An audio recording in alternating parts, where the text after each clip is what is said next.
Hi guys, today I'm here with an e.l.f. haul. If you are not familiar with this brand, it is super affordable. For the most part, everything is under $10, if not under $6. Lots of hits and misses, but for the most part, I find more hits than misses for a lot of the products I've tried anyways. Let me know if you'd like to see an e.l.f. week. I've got a few ideas for e.l.f. videos I would like to do. I've got a foundation I'd like to review, along with talking about some of my favorite brushes that they make, because they make great brushes, and then maybe like a full face of e.l.f. or an e.l.f. hits and misses, that kind of thing. Let me know down below what you would like to see, but for now, let's get into the haul. On my lips today is one of the matte lip colors. These retail for like $3. Their shade range has recently expanded, and this one is in the shade Rowdy Rouge. I think that this is a great red with a little bit of an orange undertone, super flattering on a lot of people. The pen format that it comes in is super convenient, and even if it wears down and loses its point, it'll still be easy to use because it's kind of skinny enough. And I think that these have a great formula. They are not too drying. They're definitely a matte formula, but not super kind of clinging to dry patches and everything like that, like a lot of liquid lipsticks can. So I think that these are a great option, and for that price, very low risk to purchase. As for my highlight today, it is a $3 highlight, and I'm very much enjoying it. I did a get ready with me using a couple of these products, so I will link to that down below, but this is one of their baked highlights in blush gems. There was a few other ones that were a little more warm that I wanted to try, but those were sold out. This one, however, is very popular. It's kind of got a little bit of a cooler pink undertone, but not so much that it looks too stark on my skin.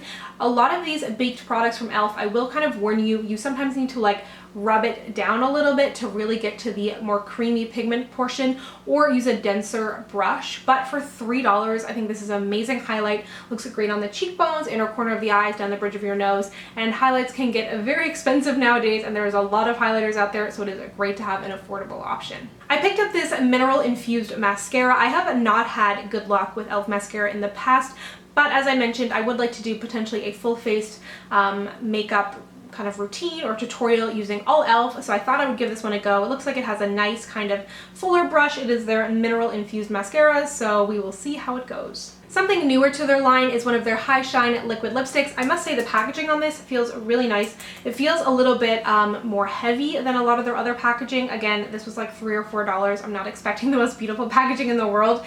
This one is in the shade Bitten Pink, and it is not a liquid lipstick in the sense that it's going to dry down, but it definitely has the pigment of a lipstick, and there is a really nice glossy finish in there. So if you like something that is more liquid to go on your lips that's not going to leave you feeling dry, this is a great option. I think there are only 3 of them right now, and 2 of them were a little bit dark, or no, one was really nude, the other was dark, so this was kind of the most appealing shade to me, and it seems like that kind of perfect wearable rosy pink.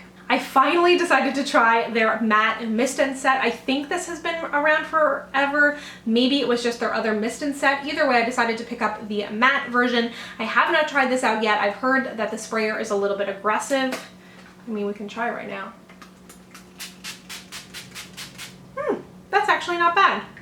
I feel a little bit drenched, but it definitely is not as aggressive of a sprayer as I thought it was going to be. I thought it was going to really leave little droplets on my face, but it feels nice. And even if you're just going to use this for like spraying a brush to make a pigment look a little bit more intense, or kind of spraying on before powder foundation to buff it into your skin, it's a great option, but I'll test it out a little bit more and report back on how matte it makes my skin. I picked up their bronzing palette in the shade Deep. I so appreciate that they have 2 versions of their bronzing palette. As of right now, they only have one of their contour palette, but they seem to release dark shades out a little bit down the road, which I wish they would just release them at the same time, but I do appreciate that they came out at all.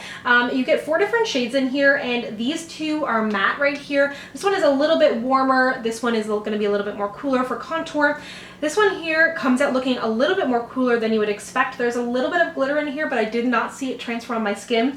And then this one over here is incredibly warm, almost a terracotta shade with some glitter in it. So this I would use more as a blush or an eyeshadow. I think it's a gorgeous color, but definitely not something I would bronze with. So far, I am incredibly impressed with this palette. I was going to purchase their blush palette that looks like this, but I was like trying to keep my total down as low as possible, considering it was USD going to Canadian dollars, which is a nightmare. But so far, super impressed with this. I got their HD Lifting Concealer. This one is in the shade Light, so keep in mind if you have a very fair skin tone, this may not work for you at all. If you've got a light skin tone, there is a fair, but considering I'm using the shade Light, they definitely do run a little bit deep. I am using this concealer today. I do like the coverage it gave me. I've only been wearing it for like an hour, so I can't totally give you a full review, but so far so good, and it is a great affordable option. I think this was like $3. When it comes to e.l.f., I think it's really important to do your research and look at shades, because things seem to be very versatile within their line, or things that are labeled as one thing you wouldn't necessarily use, but they would turn out great as something else, which is like this bronzer. This is the Sun-Kissed Glow Bronzer, and as you can tell, much lighter than my skin tone. But as I was kind of like creeping around Google, looking at swatches, I realized that this make a great highlighter. When I got it here in the pan and I was looking at it, I was like, ah, that's not gonna be very good. But when it was swatched, it looked gorgeous. Again, I think this will act as a great highlight. It'll look really good on the lids as an eyeshadow, so I will have to once again report back, but I'm feeling really good about this. There doesn't seem to be any glitter in there, and it seems to be nice and finely milled, so fingers crossed. I picked up one of their moisturizing lipsticks. This one is in the shade Dark Brown, and this is gorgeous. It's almost got a little bit of a brick red like undertone, I guess. It's almost like hot chocolate kind of colored. This is a gorgeous shade. I think that if you are looking to dabble in brown lipsticks, this is going to be a really nice kind of option, because it's not like a true brown, not like super chocolatey. It almost has a little bit of a red hue to it, so I think that this could be a great option. I really like the formula of these so far. I can't remember if I've ever tried any of this formula before. I've definitely tried their dollar lipsticks before, which are good, they're okay, but this one seems to be kind of a little bit of a level above, and they cost a little bit more, but still less than most things at the drugstore. And lastly, I picked up some brushes. e.l.f. makes some of my favorite staple brushes that I've had for years, and even if I have to replace it, I'm not too sad about it because they're super affordable. A brush that I've never tried from them before is one of their angled brushes. I wanted to see how this compared to the Sigma F40. It's definitely not too stiff. It's not as dense as I thought it was going to be, so far so good on this one. Then I picked up their Ultimate Blending Brush. I thought that this may be similar to the Real Techniques Expert Face Brush. It's kind of a combination of the Expert Face Brush and the buffing brush from Real Techniques. This one I think is $6, but it seems like it's going to act really nicely with liquid foundation. Then I got one of these lash and eyebrow combs just because I don't have one, and it cost like $1. Same with the eyelash brow wand. This is something that I repurchased all the time because I continue to lose them. It costs $1. Great for brushing out your brows if you're using something that's not a pencil with a spoolie on it. It's always nice to have a spoolie around. And then I got their blending eye brush. I like this for kind of packing shadow in my crease if I wanted to look a little bit deeper, or it's also great for running under your brow bone. And then I don't know if I'm ever going to use this, but it was super interesting and I've never seen anything like it, and I don't own one. It is their kind of mascara wand, but it's actually a brush. I don't think I'll ever apply mascara with it, but it's actually quite hard, and I guess it's supposed to get in there with a mascara, but I don't know what kind of mascara product you'd use with it.